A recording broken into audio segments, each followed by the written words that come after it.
Comment protéger votre énergie quand vous faites un métier de l'accompagnement et quand vous êtes créateur de contenu?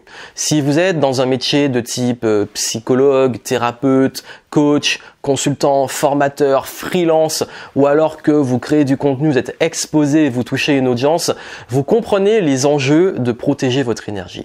Pourquoi? Parce que vous avez sûrement eu ces situations où vous êtes confronté à des clients à qui vous faites des promesses et qui soit ne respectent pas la valeur de ce que vous proposez, soit en demandent plus, soit également, et ça arrive souvent, arrivent avec tout leur paquet de négativité, de morosité et vous donnent toute cette responsabilité et les mettent sur vos épaules. Également, ne respectent pas votre temps, considèrent que vous êtes toujours disponible et veulent parfois même devenir vos amis. Ça va vous parler. Comment poser les limites, comment respecter votre énergie, votre temps et surtout votre valeur en tant qu'entrepreneur indépendant. C'est le sujet du jour. Bienvenue ici Joa Yangting. Si vous ne me connaissez pas, je suis entrepreneur depuis 2008.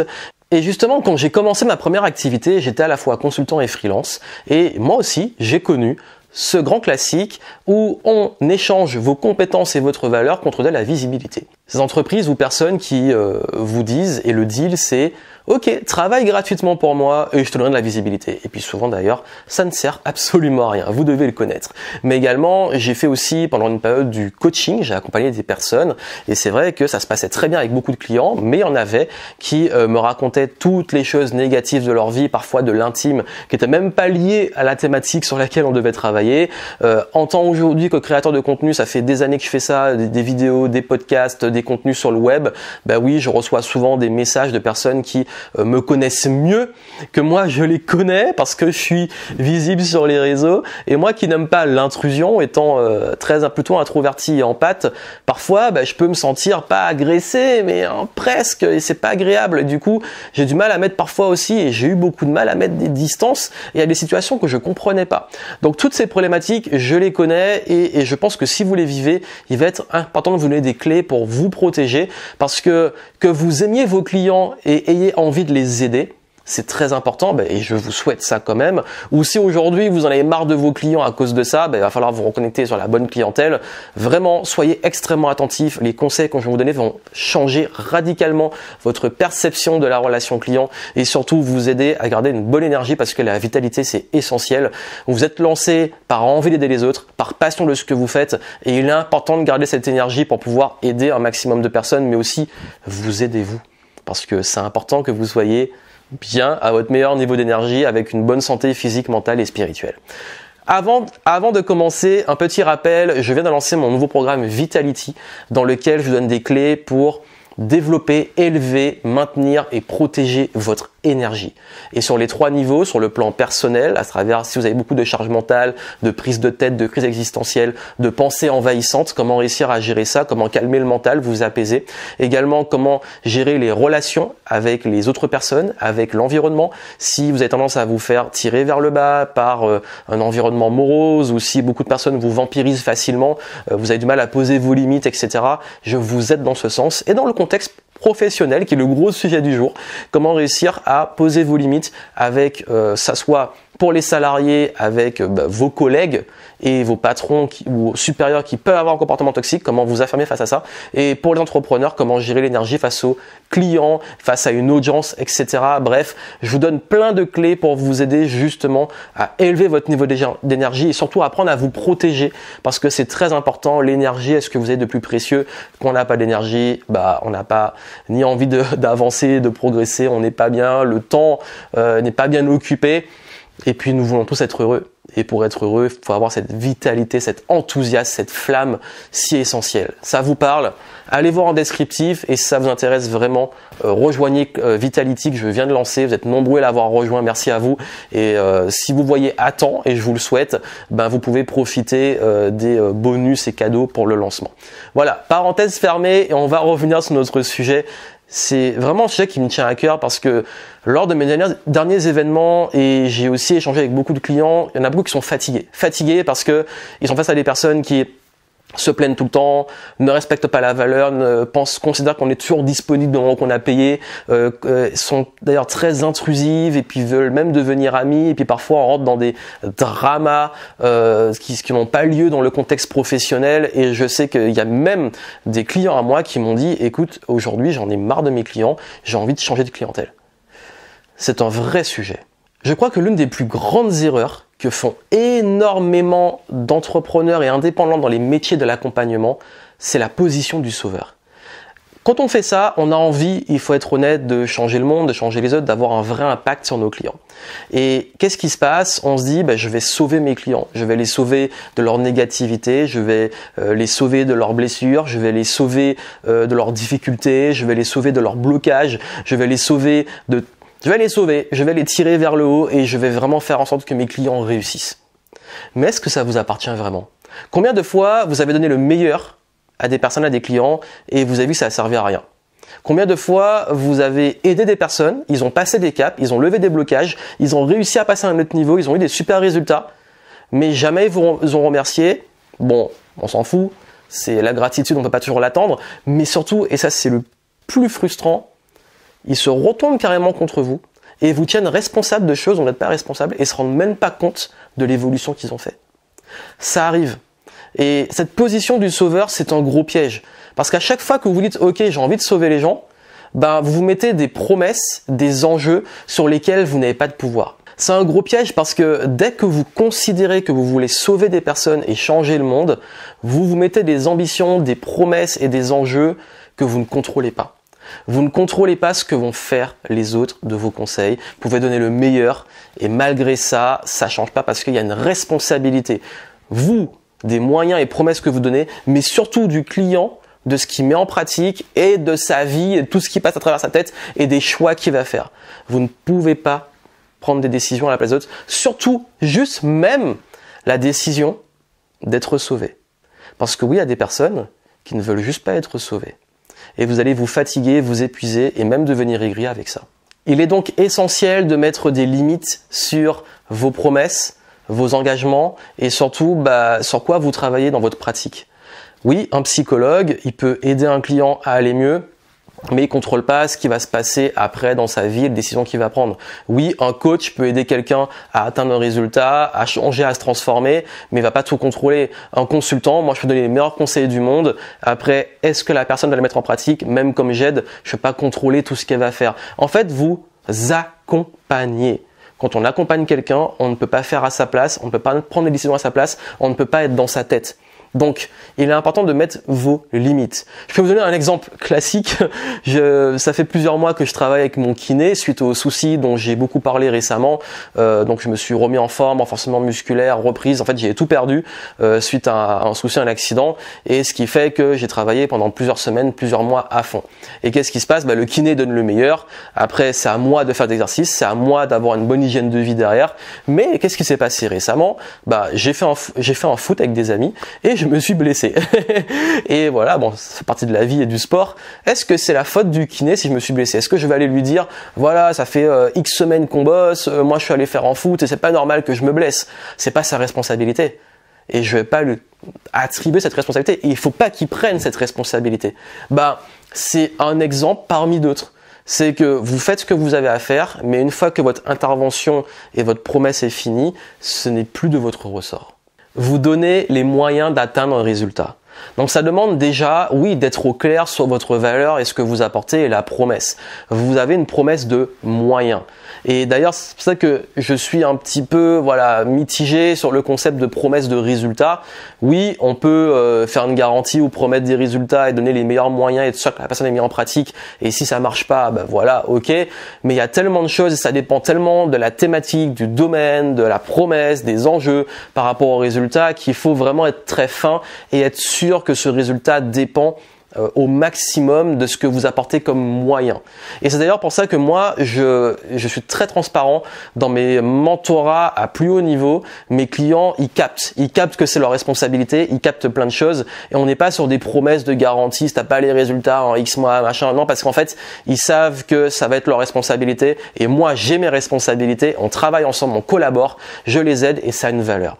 Et d'ailleurs, le concept de valeur est très important parce que si vous faites les choses gratuitement, il y a de plus grandes chances, et d'ailleurs vraiment je vous dis et j'insiste dessus, si c'est gratuit, il y a de très grandes chances que la valeur perçue et l'engagement soient réduits et donc que votre capacité à aider la personne soit réduite.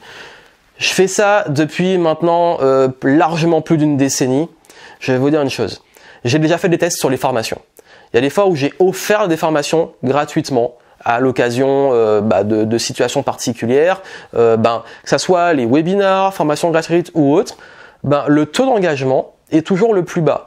Pendant, par exemple, en 2020, pendant le confinement, j'ai offert une formation qui avait une énorme valeur pour aider les personnes à traverser le confinement. C'était vraiment une formation exclusive.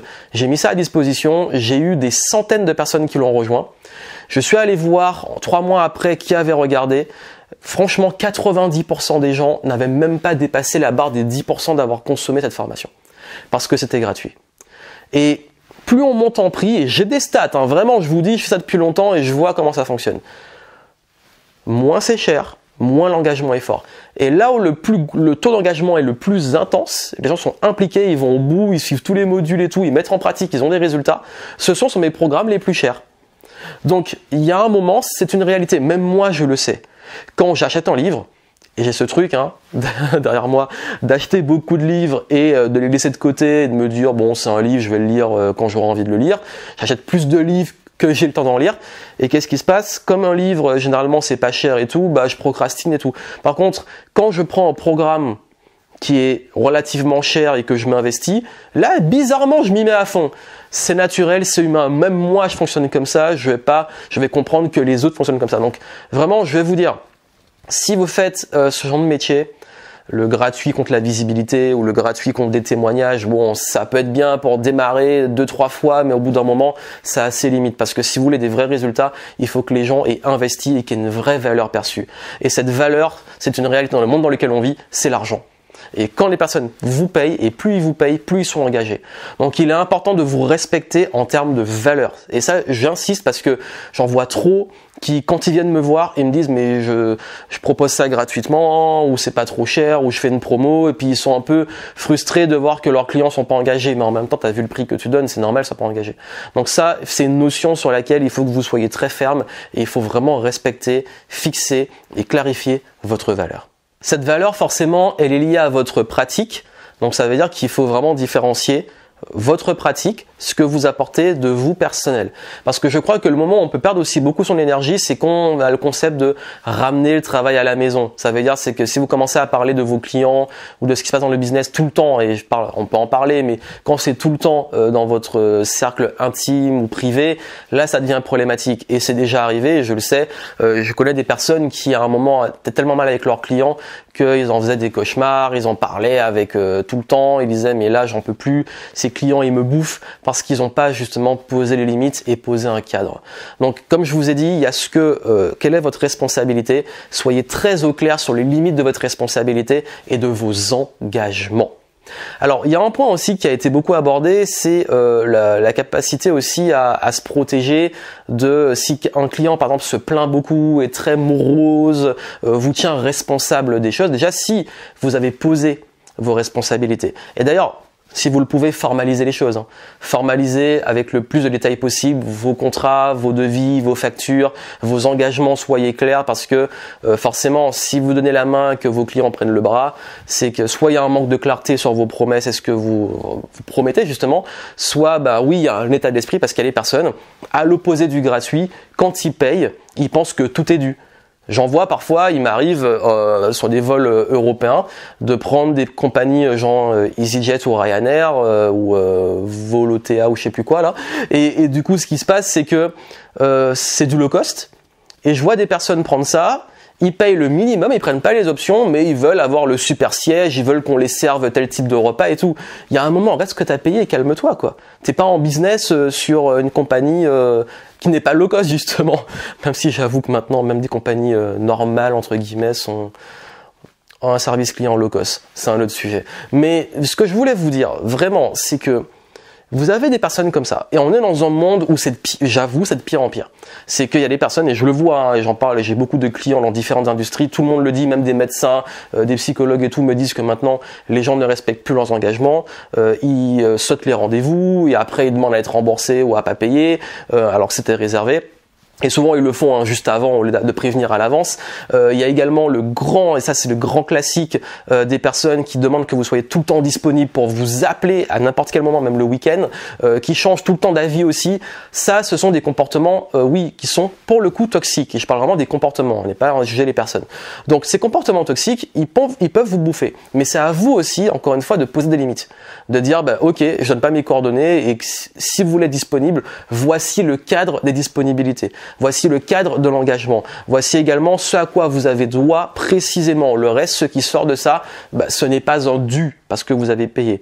On peut donner des bonus, des cadeaux et tout, mais j'ai fait cette erreur pendant très longtemps. Il y a des fois où je faisais beaucoup de cadeaux à des clients, je donnais beaucoup plus et parfois 10 fois plus que pourquoi ils avaient payé.